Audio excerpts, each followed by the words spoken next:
100,000 Kenya shillings for a greenhouse of this size for a period of 6 to 8 months. Kwa mavuno, from the start, unaweza anza hata na crate moja, mbili, but zinaendelea as days goes by zinaendelea zikipanda. Up to around, nakumbuka there's a time tulivuna around 36 crates in one house. Due to its efficiency, a greenhouse may require only one person to manage its operations. This makes the use of greenhouses in agriculture less labor-intensive as compared to outdoor farming. The labor that you would use in terms of disease control in an open field is actually less in a greenhouse environment as compared to an open field. Same applies to even issues like that of weeding. It is not surprising to find greenhouses in the most unlikely places. One such greenhouse is located just within Kitui town. You may think that it is another facility for Parkside Villa Hotel. Inawezekana kwa sababu with a greenhouse hautaki area kubwa sana. Ile unataka tu ni kasehemu kidogo na unaweka mzuri na inafanya mzuri. You don't have to have ile kubwa sana ile unaweza ati kusema ni space. Unajua watu wanafikiria ukianza kulima unataka acres and acres. Ukiwa katika urban areas kuna periodic agriculture. Unaweza kufanya kilimo cha mijini kama kupitia ya greenhouse, kuwe na shamba kidogo ya greenhouse ambayo inaweza kutosheleza wewe na familia yako. For this business lady, Agnes Nzau, also known as Mama Safi, having a greenhouse inside a hotel compound has been more than a stroke of genius. Napata ya kutosha kwa kutumia hapa kwa hoteli yangu na ingine nauzia watu. Sababu ikianza inakuwa nyingi hatuwezi tukatumia zote. So zingine tunapeleka market. Of critical importance is the location and availability of water. Through HCDA, farmers have been able to devise different methods of harvesting and conserving water. For example, rainwater can be collected and harvested into storage tanks for future use. Kwa hivyo bila kuwa na water source na storage tank ama water pan itakuwa ngumu kwa hiyo technology kuenea. Kwa hivyo jukumu letu kwanza ni kuonyesha wakulima hiyo technology ya kuwa na water harvesting technology ndio waweze kutimiza ile lengo lingine la drip irrigation. Mvua ikinyesha niko na water tank. Maji yote tunaelekeza kwa hiyo water tank. Alafu baadaye tuna pump kutoka kwa hiyo big tank tuna tank nyingine kidogo ile inanyunyuzia mimea. Kwa hivyo tunategemea sana maji ya mvua. Rainwater can also be directed into man-made ponds through runoffs and stored for irrigation in the arid and semi-arid areas. Water source ile ningesema vizuri permanent ni kuwa na shallow wells. Kwa sababu ukiwa na hiyo maji inaweza kusaidia throughout that season. Pia ile nyingine ni water pan ambayo itakusaidia wakati wa mvua na collect enough water una store alafu unaitumia kwa irrigation. Japokuwa hiyo itakaa sana lakini ya kutumia shallow wells ina support wakulima sana kupitia irrigation. In places that have rivers and plenty of water, using cheap but efficient methods of getting water is important.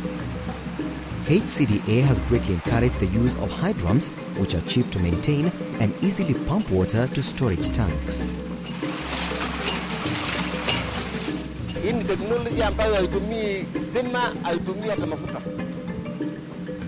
Maji yenyewe inachepeleka tu mpaka mahali penye unataka. Ni manufaa kubwa zaidi kwetu nyumbani na community. Manake kwa sasa tumeweza kupanda mboga, tumesaidia kijiji mzima hata mpaka sasa vitu yenye tunapanda zinafika hata nchini kama Eldoret tuko. Na hapa tena tunahusia watu wa kijiji. Watu sasa hawana njaa, hata sema kwamba hakuna mboga. Family incomes and lifestyles have improved for farmers who have adopted drip irrigation and greenhouse technologies. The technologies have given most farmers new focus in life. Wale watu wako na rivers, wako na maji kwa mashamba yao. Nataka tu kuwaambia mnakalia dhahabu ambayo mwijui, hata ni afadhali uko kote mahali popote uhakikishe umefanya kunyunyizia maji mimea, kwa sababu hapo ndio unaweza kujifanikishia. Tunasumbua watoto wetu sana kusema ati enda tafuta kazi, enda ufanye nini. hii yetu hii ni kazi, kwa sababu hata saa hizi kijana mwenye nimeandika hapa si mtu hapa, lakini nimeandika mtu amekuja kutafuta kazi na amepata na alisomea. So hii pia ni kazi na iko na pesa yake. Unapata mshahara kama ule mwenye anaishi Nairobi mwenye anafanya kazi ya ofisi. Kulingana na yale mavuno yenye tunapata hapa hivi, kama hii ni ya mtu binafsi, lakini watu wakiungana pamoja, kwa sababu tunajua umoja ni nguvu, wakija pamoja na wafanye kazi kwa umoja, wanaweza pata mapato, hata inaweza patia vijana kazi. Jenga greenhouse. The only ile shida kubwa ni kuijenga. Zingine ziko depending with the size na kuwa expensive, lakini kama hii ndogo ndogo, wazee, vijana wanaweza fanya mzuri sana. Ni kazi rahisi na ni kazi inaweza kuleta mapato, nakuta watu wanapata their daily bread. Ukiwa kwenye kilimo, kila kitu chote ni bure, kwa sababu chakula ni bure. Unapata pesa, unaenda kununua mavazi, unajenga manyumba.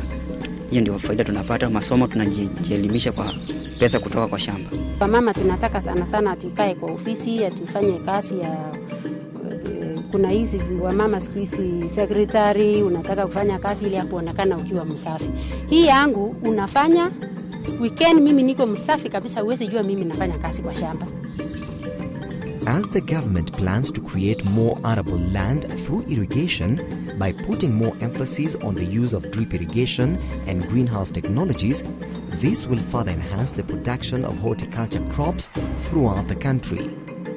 For HCDA, the enthusiasm demonstrated by the farmers who have already embraced the new technologies, the future represents an exciting time for Kenya. By promoting this kind of technology, we are actually trying to expand the land that is available for farming and therefore be able to actually capture a large number of the people who are living in those places.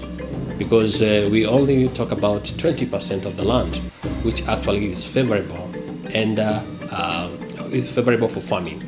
And therefore by adopting irrigation, we are actually giving room for the remaining population to exploit the potential of their land. Horticulture has a very great potential to increase or rather to change society. It will be able to change the economic status of an individual. It will also change what I would say the social aspects of an individual, be it in terms of housing, be it in terms of education, health-wise. Then you will change that individual. And when you have a confident individual, then it means it will lead to a stable country, because when people have incomes and work to do, then it will naturally lead to stability.